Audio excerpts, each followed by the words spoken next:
Malik Scott says the Wilder AJ fight is almost a done deal. Let's talk. Push the weight and no flex. Flex the live is one in the six. With the runner boy, you nigga, no question. You will run a motherfucker high stepping. Hey, you never had a big enough weapon.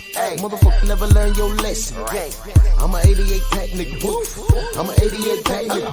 I mean, day walker, drink blood, trains out, full moon, motherfucker change like a hoe. I'm just a nigga from the hood trying to stack a little cheddar for the money. Drew Titan Bronx on deck. Shout out to the mighty LDBC. Let's talk about this. Because I can't get over this. This is the danger zone right here. The brother Malik Scott, he says that this deal is almost done.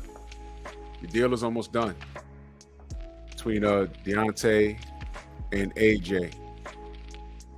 I know Malik is in London right now, and because he's training Gerald Washington. It's another good brother out of that camp. He's fighting Derek Chisora on the undercard. It's a pick'em fight. I'm gonna give the edge to Gerald, but Derek always shows up, but that's not what I'm talking about here. Malik is quoted saying, even if Joshua loses or struggles to win, he wants to see him in the ring with Wilder. This is a direct quote from him. He says, I think they both should be in the ring with each other regardless. He told that to Sky Sports. He said, performance-wise, win or lose, to me, Deontay Wilder and AJ should be in a boxing ring together. It should happen. It would be a true tragedy if we get the Riddick Bowe, Lennox Lewis, who never fought effect, and Deontay Wilder and Anthony Joshua, they're along that same lines. I get what he's saying. I get what he's trying to say. I understand that. They deserve to be in the ring with each other. Now, let me stop there for a second. I want you people to understand that this is 4 years in the freaking making. And I'm angry at that. Because once upon a time, these two men were one fight away from undisputed. And when you had one set of people saying, look, make the fight for undisputed, let's see who's the best, you had other fans saying who deserved what, who's worth what, who hasn't done what. You understand? I know for the most part, we was over here trying to make the fight, and Deontay conceded. I'm not gonna get through all of this, but I need you guys to understand, the people who prolonged this and celebrated AJ ducking, because that's what he did with the help of Eddie Hearn, while y'all supported him not fighting Deontay. Whole time I said this is the heavyweight division between punching power and the corruption in the sport. Either one of them can lose, and look at where we're at now. Remember when they were one fight away from undisputed? Remember that? You had one set of fans saying, nah, we don't care about undisputed. We don't care. Deontay don't deserve it. And look what happened. Remember that? Pat yourself on the back. You did this. But now, for whatever reason, they're still intrigued for this fight. And the reason why I'm saying for whatever reason is that, both men got blemishes on their records now. But Deontay seems to be the better of the two now. Mentally capable. Gotten better skill-wise. You see, another thing, I'm talking to you AJ fans who've disappeared. You guys have disappeared. You left this man high and dry.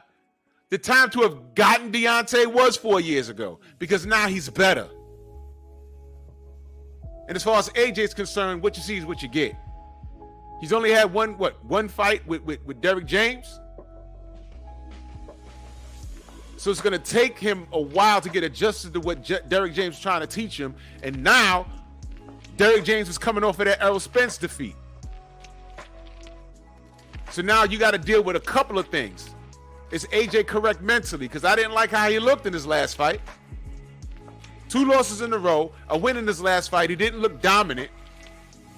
Looked like he had a mental collapse after that fight, too. There was a little potential melee after that. It was just strange. And everyone's questioning him now. Deontay's just fine. In fact, he's looking better than ever. But there's still intrigue about that fight. But first, he has to fight Deontay Wilder's leftovers. Yeah, I said it, and it's the truth. You know, the guy that Eddie Hearn said, hey, this guy's, Derek Chisora get the nod against him. And Dillian White made light work of him. All that stuff. Remember when they downed Deontay for fighting Robert Helenius, who's coming off of a long layoff. And he was fighting Robert Helenius, who stopped a top contender in Adam Koronaki. Stopped him twice. That's the Robert Helenius Deontay Wilder knocked out in one round. So now Helenius had a fight on the 5th of this month. Didn't take any damage, and they reached out to him to replace Dillian White. What you got to say now, Eddie? Oh, now Robert Helenius is a tricky fighter, and it's gonna be all right. You better hope AJ does something similar to Robert Helenius. Malik is hoping that Wilder will have an interim fight in October. He's been out of the ring since knocking Helenius out in October of 2022. Stand up in Brooklyn, I was there, live. But he says the January thing is locked in. As locked in as it's going to be. Now, here's what else I know. The Saudis are in the UK right now to have a look at AJ and what he does. All AJ has to do is be himself and perform. But here's my question. Who is AJ exactly? I don't recall anyone saying that Robert Helenius should retire. But when certain fighters lose, it's, it should retire. Retire.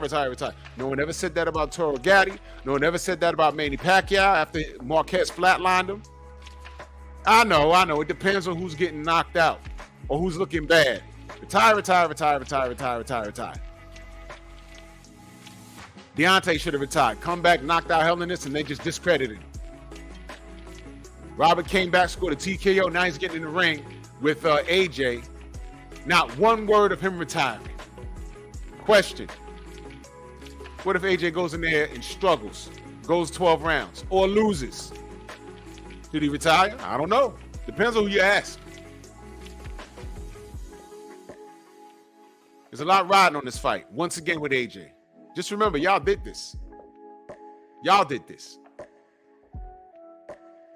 So Malik says it's locked in. The Saudis are in the UK right now. AJ, all you got to do is perform. Don't go in there and look for the one-round knockout, man. Don't do that. If that's not who you are, that's not who you are. If it takes you 5 or 6 rounds, do what you do. Box. Robert Helenius could look you square across the ring, eye to eye. He's your size. He has power. He can box. You and Deontay have a different form of talent. I just always thought Deontay was better. And now Malik has him doing things that you guys aren't used to seeing. AJ, pay attention to detail, young man. If you go in there and blow this bag, come on, man. It's there for you. Don't go in there and look crazy. Don't go in there and have a meltdown. Bro, believe it or not, this is coming from a place of love. Young man, be yourself. Don't try and go in there and do what Deontay did. You can mess yourself up. Box. Remember the swag you had against Vladimir Klitschko. No one is ever the same after fighting Deontay. Ever. If they don't retire, they think about it. This is supposed to be a gimme fight for you, AJ. Be yourself. Don't go in there and try and steamroll them and run into something. Don't do that. Be yourself. Listen to your corner. Box. If you have to go 12 rounds and dominate him, then do that. No one's going to judge you. Because your goal is to get to the Wilder fight. Box this guy. Let the knockout. Remember how you handled Klitschko. Just don't hit the deck against this guy. Don't do that. Here I am talking about AJ. I'm talking him up, y'all. Here I am talking him up, y'all. Here I am talking AJ up, y'all. What y'all gonna do, AJ fans? You guys is frauds. You guys is fake. It wasn't no AJ fans. It was just Wilder haters. But don't blow the bag. Don't blow the bag. Bronx on deck. Move!